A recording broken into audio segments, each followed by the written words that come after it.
Let's talk about real estate scams and how you can avoid them.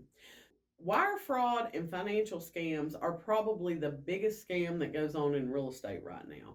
In 2022, a survey reported that over 71% of consumers stated that their agent did not make them aware about the potential for wire fraud. And nearly 25% of all real estate transactions involve some kind of fraud. So, what is wire fraud? How can you prevent it? We actually have a wire fraud warning here in Tennessee, and our brokerage requires that we get it signed in every transaction, whether we're listing the deal, whether we have the buyer on the deal. We have to go over the wire fraud warning and get it signed. And basically, what I tell my sellers when I'm going over this form with them is I say, hey, right now, this doesn't mean anything to you, but once we're under contract, once we're getting ready to go to the closing table, I said, if you want your proceeds wired to you, which is very common these days, especially if it's going to be a larger sum of money, you don't want to get a check, take it to your bank, and then have to wait 10 days to have that money available to you to use, right? So if the title company wires it directly into your account, then it's available for use immediately. So you can transfer it, you can invest it, you can do whatever you want to do with it. You can turn around and buy another house if that's what you're trying to do.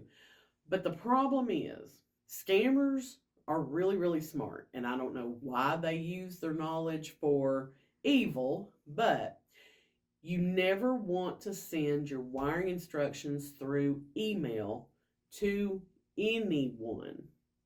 And the reason is somebody could be lying dormant in your email. They've hacked your email and they're just sitting there. They're kind of watching the emails you send. So once your home goes under contract, there's going to be emails sent back and forth between you and your agent or whoever that indicates to them, hey, this home's getting ready to go to sale. We're going to close. And they will pose as the title company. They may pose as me. They may send you an email that looks almost identical to my email address, and they're going to say, hey, this is Susie Q with 123 Title Company, and we need to get your wiring instructions so we have everything ready for closing tomorrow. And you send them to them. And then guess what? As soon as that money hits your account, they're scooping in and pulling it out. And they're transferring it to some off-seas bank account where it will never be seen again. So this scam happens not only with sellers, but with buyers as well. Because then they're, hey, I'm Susie Q with 123 Title. We just had to change our bank account. So instead of wiring it to the previous one we gave you instructions for, send your down payment to this new account. And so the buyer does because it's Susie Q from 123 Title. And then that money gets sent overseas and they never see it again. And now they don't have the money to buy a house.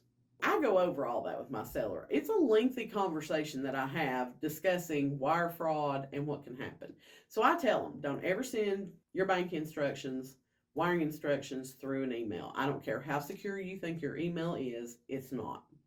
The other part of that is if the title company calls you and says, hey, this is Susie Q with 123 Title, why don't you just go ahead and give me those wiring instructions?